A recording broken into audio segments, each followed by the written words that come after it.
परमेश्वराच्या सामर्थ्य आणि गौरवशाली नावात चर्च ऑफ द नॅझरेन टाकळीभान मधील सगळ्या सभासदांचे मी मनापासून आभार मानत आहे. आज परत एकदा त्याच्या पवित्र चरणापाशी येण्याची देवानं एक आपल्याला सुंदरशी संधी दिली. मागच्या वेळेस आपण एक विषय शिकलो. मार्थे मार्थे, तू पुष्कळ गोष्टीची काळजी आणि दगदग करतेस. मरियेने जे वाटा निवडला तो तिच्यापासून काढण्यात येणार नाही. तर त्याचं जे रेफरन्स आहे ते लूक अध्याय 10 आणि 38 पासून तर 42 पर्यंत आहे. आणि त्याच्यामधून आपण मागच्या वेळेस शिकलो की येशूने मार्थेला मार्थे मार्थे म्हटलं. अगं मार्थे मार्थे, तू पुष्कळ गोष्टीची काळजी आणि पुष्कळ गोष्टीची दगदग करतेस, परंतु मरियेने जो निवडलेला वाटा आहे तो तिच्यापासून काढण्यात येणार नाही. मग पुष्कळ गोष्टीची दगदग आणि पुष्कळ गोष्टीची काळजी आणि एवढी मोठी तारांबळा का उडाली? कोणती गोष्ट तिच्या जीवनात कमी होती? आकाश आणि पृथ्वीचा निर्माण करता परमेश्वर तिच्या दारात आला. ज्याने संपूर्ण जग निर्माण केलं तो देव तिच्या दारात आलेला आहे. पब्लिकच्या पुढे जाऊन ते आगत स्वागत करते. पब्लिकला दाखवते की मी किती धार्मिक आहे, मी किती प्रार्थनेशील आहे, माझं देवावरती किती मोठं प्रेम आहे. या सगळ्या गोष्टी ती दाखवत आहे. परंतु आत गेल्याच्या नंतर तिनं जिवंत देवाला सोडून दिलेलं आहे. जिवंत देवाला सोडून दिलेलं आहे आणि तिनं आपल्या कामाला तिनं प्राधान्य दिलेलं आहे. आणि म्हणून 38 पासून तर 42 पर्यंत जर पाहाल तर भरपूर काम तिच्यावर पडल्यामुळे तिची तारांबळ उडाली. तिची काय उडाली? तारांबळ उडाली. आणि ती पुढे येऊन म्हणाली की प्रभू, माझ्या बहिणीने माझ्या एकटीवर सगळ्या कामाचा भार टाकला, याची तुम्हाला पर्वा नाही का? मला मदत करायला तुम्ही तिला पाठवा. आणि त्यावेळेस प्रभू येशू ख्रिस्ताने कुणाची बाजू घेतली? जे देवाच्या जवळ आहेत. कुणाची बाजू घेतली? जे देवाचं वचन ऐकत आहेत. तिची बाजू घेतलेली आहे. आणि काय म्हटला? हे मार्थे. मार्था पण म्हणू शकला असता तो, बरोबर आहे ना? हे मार्थे म्हणजे येशू तिला चिडून बोलत आहे, तिची कान उघडणी करून बोलत आहे. हे मार्थे, हे मार्थे, तुझी तारांबळ उडालेली आहे. तू पुष्कळ गोष्टीची काळजी करत आहे आणि तू पुष्कळ गोष्टीची दगदग पण करत आहे. परंतु मरियमनं जो निवडलेला वाटा आहे माझ्या जवळ येण्याचा, माझ्या जवळ बसण्याचा आणि माझं वचन ऐकण्याचा, तो वाटा मी कधीच तिच्यापासून काढून घेऊ शकत नाही. या अध्यायातून, या वचनातून आपल्याला काय शिकायला मिळते? की वाटा मनुष्याने कोणता निवडावा, कोणत्या पद्धतीचा निवडावा, याच गोष्टी आपल्याला या ठिकाणी शिकायला मिळत आहे ना. आज मनुष्य घरी पाणी आलं की मनुष्य चर्चला येणं बंद करतात. शेतामध्ये तोडीचं काम आलं, ऊस तोडीचं, की मनुष्य चर्चला येणं बंद करतात. एखादी घरामध्ये काही 4 पाहुणे जर आले तर मनुष्य चर्चमध्ये येणं बंद करतात आणि आपल्या कामाला महत्त्व देतात. कामाला महत्त्व देण्याचा हा दिवस नाही आहे. हा दिवस देवाच्या चरणापाशी बसून त्याचं वचन ऐकण्याचा आहे. हा दिवस देवाच्या चरणापाशी बसून त्याचं एक एक वचन काळजीपूर्वक ऐकून आपलं जीवन परमेश्वराला समर्पण करण्याचा आहे. काम आणि दगदग तर ही तर आयुष्यभर चालत आहे. म्हणून यशाचा ग्रंथ अध्याय 1 आणि वचन 3 मध्ये आम्हाला सांगते, 2 ते 3 मध्ये आम्हाला सांगते, हे आकाश ऐक, अगे पृथ्वी कान दे. परमेश्वर बोलत आहे. काय वचन आहे? हे आकाशा ऐक, अगे पृथ्वी कान दे. परमेश्वर बोलत आहे. परमेश्वर काय बोलत आहे? मी मुलांना जन्मास घातलं, लहानाचं मोठं केलं, तरी ते बैमान झाले. हा शब्द वापरला. फितुरी म्हणजे काय? बैमान झाले. एक बैल आपल्या धन्याला ओळखतो, एक गाढव आपल्या मालकाला ओळखतो, पण माझे लोक मला ओळखत नाही. किती हे पापिष्ट राष्ट्र, दुष्कर्माने भारावलेले लोक, दुर्जनाची संतती यांनी जिवंत देवाला सोडून पुढे पळालेली आहे. एक बैल आपल्या धन्याला ओळखतो, एक गाढव आपल्या मालकाला ओळखतो, परंतु देवाचे लोक, परमेश्वराचे लोक परमेश्वराला ओळखत नाही. म्हणून देव म्हणतो, हे आकाशात तू ऐक, अगे पृथ्वी तू कान दे.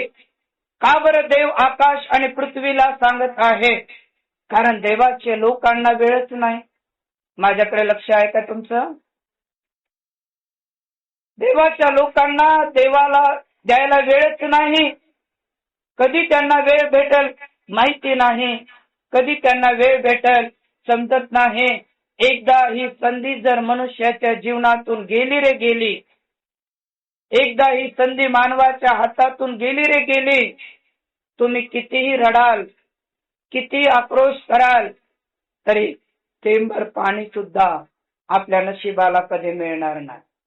तुम्हाला आठवते का ते वचन? तो श्रीमंत व्यक्ती काय म्हणाला?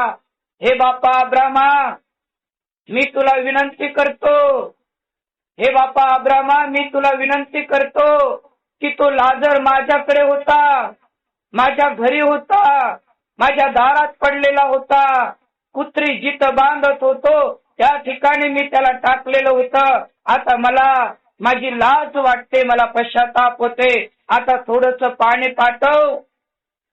तेव्हा अब्राम म्हणाला, तू कसा जीवन जगला याची काय कर. आपल्याला तीच आठवण करायची आहे पाळकीनबाई. आपण कसे जीवन जगलो?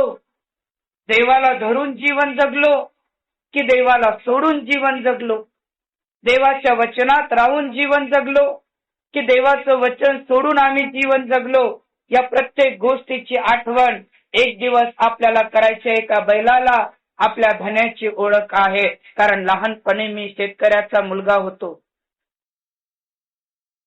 माझा जन्म एक शेतकऱ्याच्या परिवारामध्ये झालेला आहे, त्यामुळे बैलांची ओळख मला आहे.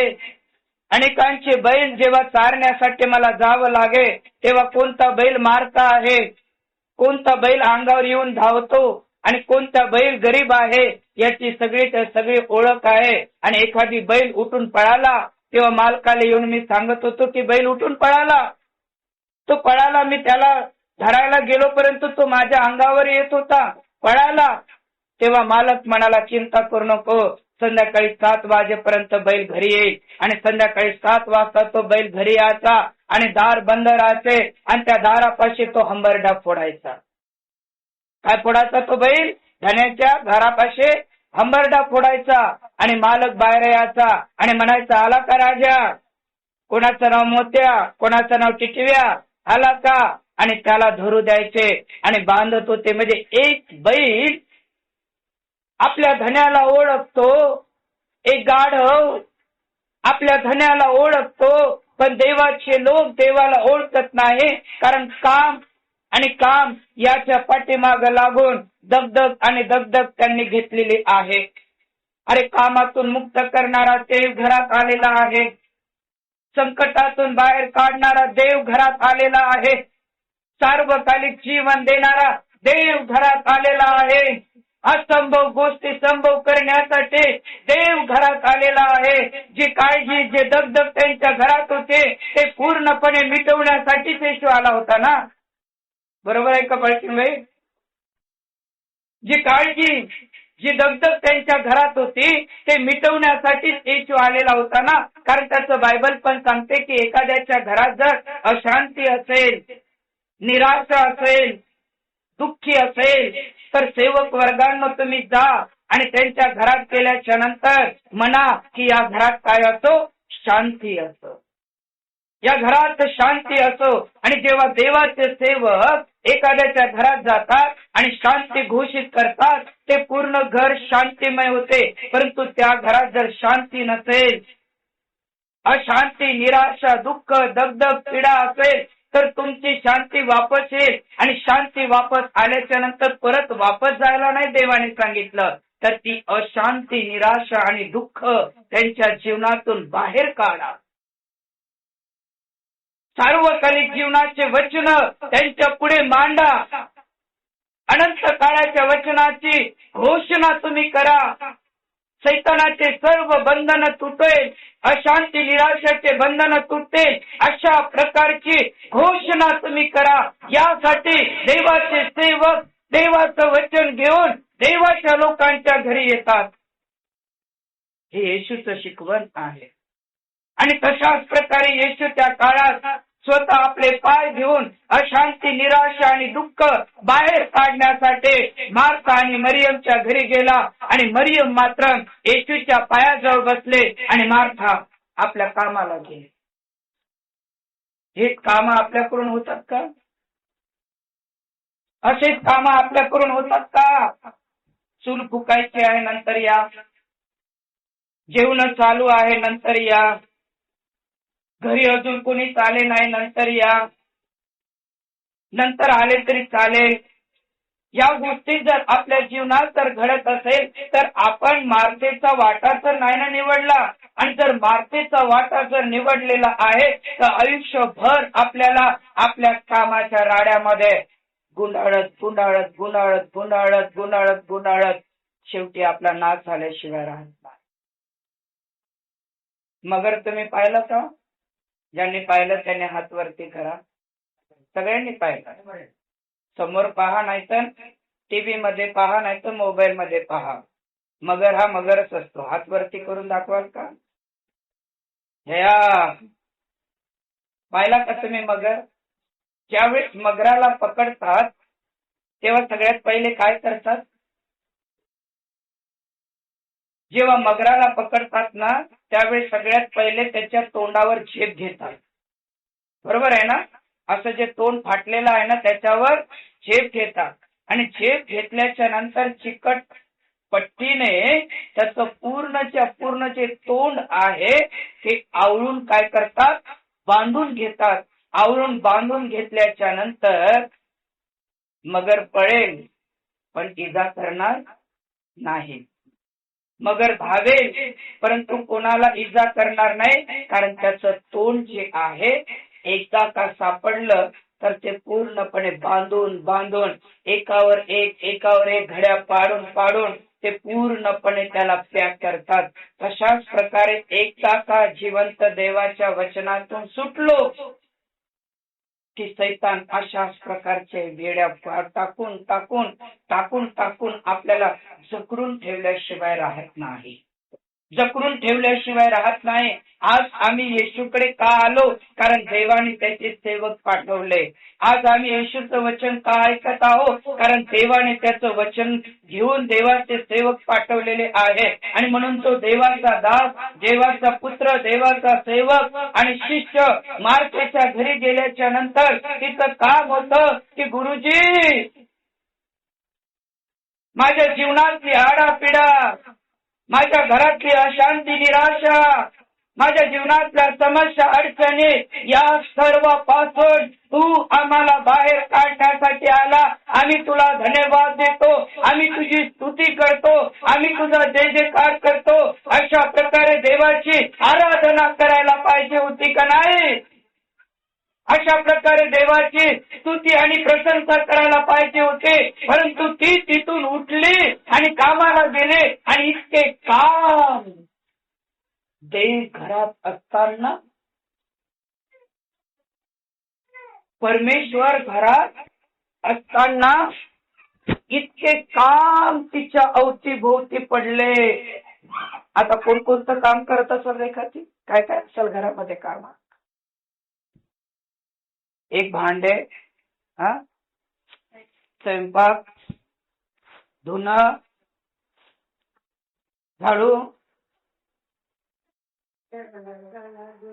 दळणं धुणं, बरोबर आहे ना सर्व. आता मला एक सांगा, भांडे कधी बोलतात का? नाही. मग भांड्याने आवाज केला तर दिला नसेलच. कपडे कधी बोलतात का पल्लवी? मग कपड्याने तर तिला आवाज दिला नसेलच. दळणातले डबे तर उड्या मारत नसतीलच, बरोबर आहे ना. ही त्यांच्या गुलाम झालेली होती, ही त्यांच्या गुलाम झालेली होती. हिला देवाची वाणी नाही, पण भांड्याची वाणी हिला येत होती की मला घासायचे आहे, घासायचे आहे. हिला देवाची वाणी ऐकायची नव्हती, कपड्याची वाणी ऐकत होती. आणि मला या कपडे धुवायचे आहे, मला धुवायचे आहे, मला धुवायचे आहे. हिला देवाची वाणी ऐकायला येत नव्हते. स्वयंपाकाची वाणी तिला ऐकायला येते. अरे मला स्वयंपाक करायची आहे, करायची आहे. म्हणजे जे सजीव आहे तिकडे दुर्लक्ष आणि जे निर्जीव आहे त्यांच्याकडे लक्ष केंद्रित केल्यामुळे आज तिची तारांबळ उडाले. पुष्कळ गोष्टीची काळजी आणि दगदग करत आहे. आणि काळजी आणि दगदग हे मनुष्याला अशांती, निराशा, दुःखामध्ये घेऊन जाते. आणि अशांती, निराशातून, दुःखातून डायरेक्ट ते डिप्रेशन मध्ये जातात. आणि डिप्रेशन मधून 3 बिमाऱ्या बाहेर येतात. नंबर 1 शुगर, आपोआप बाहेर येते. नंबर 2 बीपी, आपोआप बाहेर येते. आणि नंबर 3 थायरॉइड. कारण आपण आपलं मन मोकळं करत नाही, सगळं इथं ठेवतो आपण. मन मोकळं करा. काही टेन्शन असेल, काही समस्या असेल, मन मोकळं करा. कोणासोबत जवळची मैत्रीण करा जवळ. कारण येशूने पण लाजरला काय केला होता? आपला मित्र केला होता. येशूने पण सांगितलं की मी तुम्हाला मित्र म्हणत आहे. मित्र मैत्रिणीपाशी आपलं मन मोकळे करा. अंटीच्या काळातल्या अजूनही महिला मन मोकळे करत होत्या म्हणून शेवटपर्यंत टिकत होत्या. अंटीच्या काळातल्या सगळ्या महिला एकत्र बसत होत्या धुणं धानच करत म्हणा.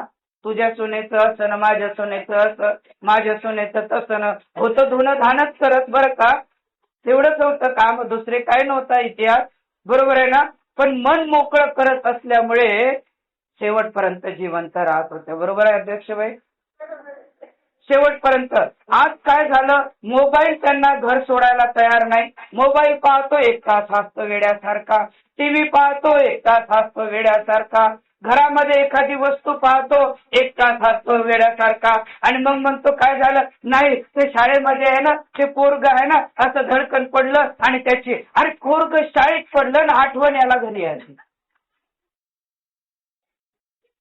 कधी कधी हसा येते ना आपल्याला, येते की नाही? हे आशा वर्कर करणारे जे आहेत तुम्ही, काय पेशंटचे जे तुमच्या कहाण्या आहेत, त्या कहाण्या घरी गेल्यावर आठवण येत असेल का नाही? बरोबर आहे का नाही? हा, अशीच एक वैशालीची मैत्रीण होती. आणि पता नाही ती सहज बोलली. वैशाली तिला म्हटली, अगं का ग इतका वेळ काय झाला तुला यायला? काय सांगू बाई, मी आता हातपाय धुतले, ऍप्रन घातलं नाही का, आणि आता ऍप्रन काढलं आणि आता जाणार. तेवढ्यात एक म्हातारा आलं, दुसरा पेशंट घेऊन म्हातारा आलं. आणि पेशंट घेऊन येता म्हातारच ठोकर लागून पडलं आणि त्याचे दात पडले. तर मला या पेशंटला सोडावं लागलं आणि या म्हाताऱ्याचे दात दुखावं लागले. कोणीतरी सहज बोलतात, परंतु त्याचे काय होते? एक प्रकारची कॉमिटी होते. तसंच दावीद अंकलच्या काळात एक कॉमिटी झालेली होती. आनंद नावाचा त्यांचा नातू जो आहे ना, तो बिमार पडलेला होता. आणि रात्रीच्या वेळेस सायकलनं जायची वेळ आली. आणि म्हणून दावीद अंकल काय म्हणाले की मी सायकलनं जातो आणि सायकलनं गेल्याच्या नंतर मी काय करतो, तुला ताप आला ना, सर्दी आली ना, तर तुझ्या गोळ्या मी घेऊन येतो. गोळ्या आणण्यासाठी हे गेले आणि सायकलवर हेच पडले आणि स्वतःच्याच गोळ्या घेऊन आले.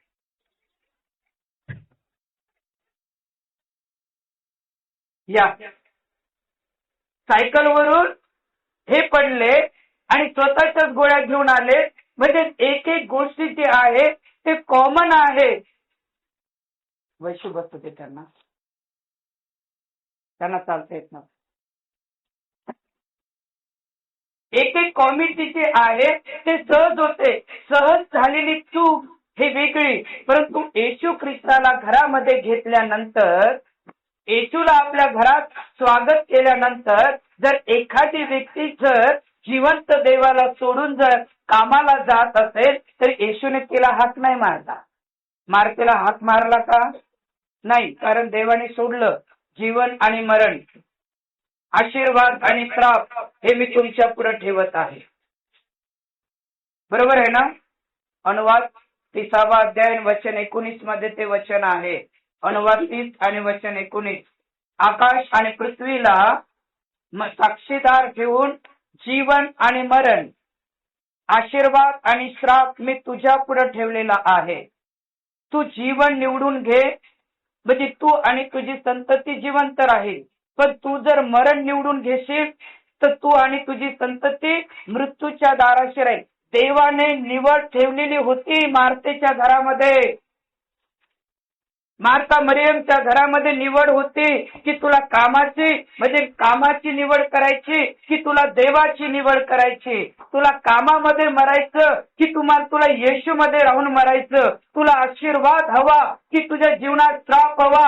देवाने निवड ठेवलेली आहे. जीवन आणि मरण आज तुमच्या आणि माझ्या पुढे तशाच प्रकारे आहे. जीवनाची निवड करा असं देवाचं वचन आम्हाला शिकवते. हालेलुया. जीवनाची निवड करा. आणि मग हिनं जीवनाची निवड न करता मृत्यूची निवड केले. आणि भांड्यांचा आवाज तिच्या कानात येत आहे, कपड्यांचा आवाज तिच्या कानात येत आहे, स्वयंपाकाचा आवाज तिच्या कानात येत आहे. आणि तिनं जिवंत देवापेक्षा आपल्या कामाला, आपल्या गोष्टीला जास्त प्राधान्य दिलं. आणि तिथं ते गेल्याच्या नंतर मग तिची तारांबर उडाले आणि काय म्हणाली? कोणावर तिनं राग काढला? येशूवरती तिनं राग काढला. कोणता राग काढला? प्रभूजी, प्रभूजी, माझ्या बहिणीने माझ्या एकटीवर सगळ्या प्रकारच्या कामाचा भार टाकला, याची तुला पर्वा नाही का? तुला पर्वा नाही का या शब्दाचा अर्थ काय आहे पालकीनबाई?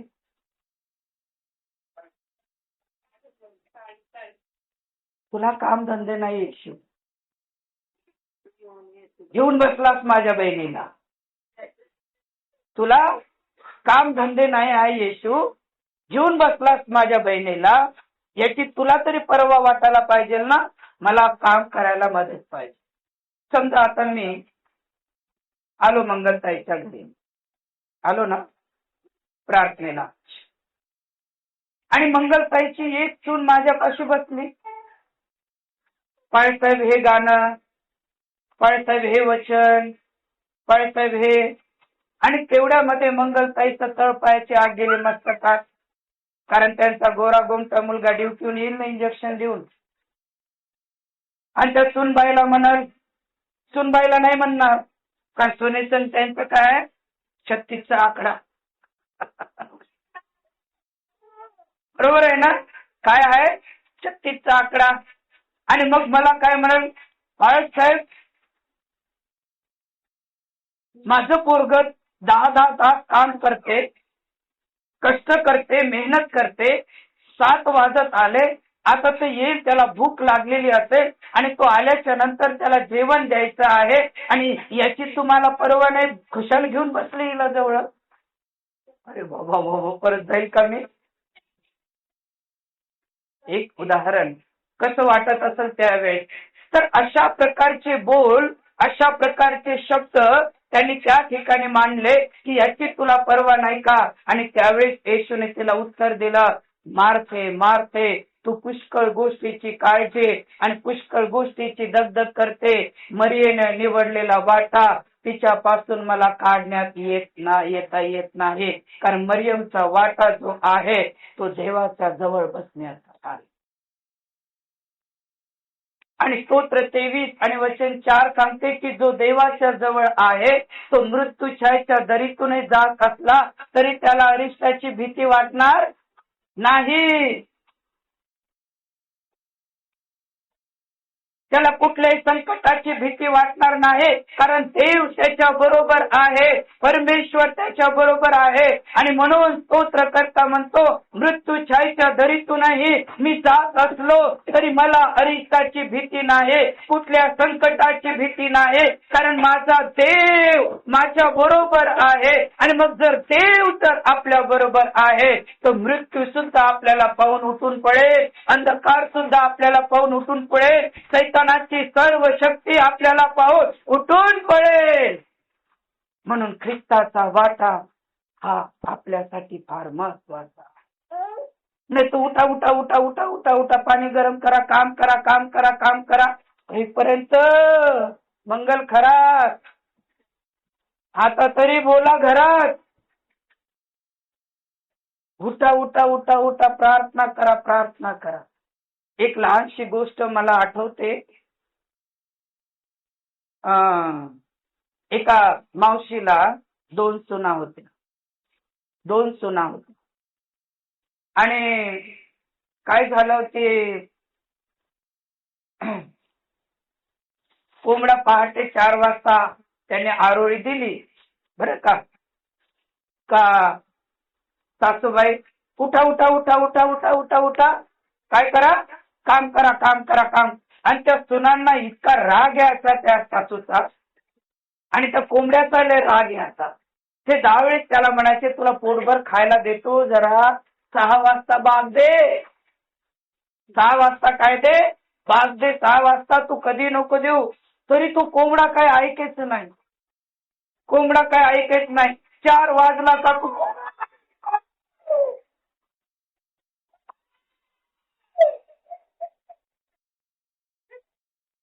म्हातारी म्हणायची, उठा उठा उठा उठा, काम करा, काम करा.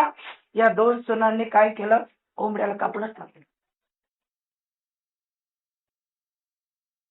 आणि मेला म्हणून सांगून देत. आणि या दोघींनी काय केलं, कोंबड्याला पकडलं आणि कापून टाकलं. आणि कोणी नेलं कोणी नेलं कोणी नेलं कोणी नेलं कोणी नेलं माहिती नाही. आणि मग त्या कोंबड्यामध्ये या म्हातारीचा जीव पूर्ण गावभर कला नाही का. आणि कोणत्या मड्यानं माझं कोंबडं मारलं आणि कोणत्या मडीनं माझं कोंबडं मारलं. लहान्यापासून मोठं केलं, एवढ्यापासून एवढं केलं. आणि सारखी ते बडबड बडबड करत करत पूर्ण गावभर फिरायची, गावभर फिरायची. पण कोंबडं काही सापडलं नाही, त्याचे पंख सापडले, कोंबडं सापडलं नाही. मग त्या म्हातारीला अशी बिमारी झाली की तिला कधी जाग यायचा. म्हणायचा सुनेला, उठा उठा उठा उठा, काम करा, काम करा. 12 वाजता उठा उठा उठा उठा, काम करा, काम करा. अरे बापरे, त्या सुना म्हणाल्या, कोंबडा मारला आणि वैताग झाला. तो कोंबडा तरी 4 वाजता उठायचा, पण म्हातारी काही झोपू देत नाही. अशा प्रकारची गती, जरी ही बोध कथा आहे पण काहीतरी शिकण्यासारखं आहे का? Praise the Lord.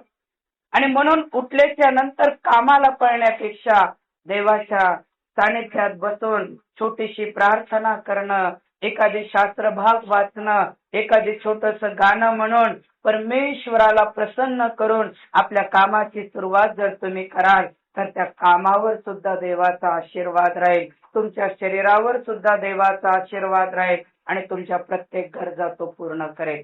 चला आपल्या पायावर उभे राहूया, आपण प्रार्थना करूया. सामर्थ्यवान पवित्र परमेश्वर बाप्पा, प्रभू येशूच्या मधुर आणि गौरवशाली नावात आम्ही देवा तुझ्याकडे प्रार्थना करत आहे, तुझ्याकडे विनंती करत आहे, कारण तू राजांचा राजा, प्रभूंचा प्रभू आहे. तुझी दया, तुझी करुणा परमेश्वरा आम्हावरती विपुल आहे. आम्ही तुला धन्यवाद देत आहे. स्वर्गातील पित्या, आजच्या वचनाबद्दल आम्ही तुझी स्तुती आणि प्रशंसा करतो, कारण आजचं वचन देवा आम्ही मार्तेचा नव्हे तर मरियेचा वाटा निवडावा आणि त्याप्रमाणे प्रभू आम्ही जीवन जगावं, अशी कृपा, अशी दया तू कर देवा. आम्ही आमच्या जीवनात प्रभू आम्ही आमचं पहिलं स्थान तुला द्यावं, अशी कृपा कर, अशी दया कर आणि तुझ्या नावाचा गौरव आमच्या जीवनाद्वारे पूर्ण कर. इथून पुढील वेळ काळ सर्व काही प्रभू आम्ही तुझ्या पवित्र, जिवंत आणि सत्य हातात समर्पण करतो. आजचं वचन इतरांसाठी आशीर्वादाचं कर आणि तुझाच गौरव कर.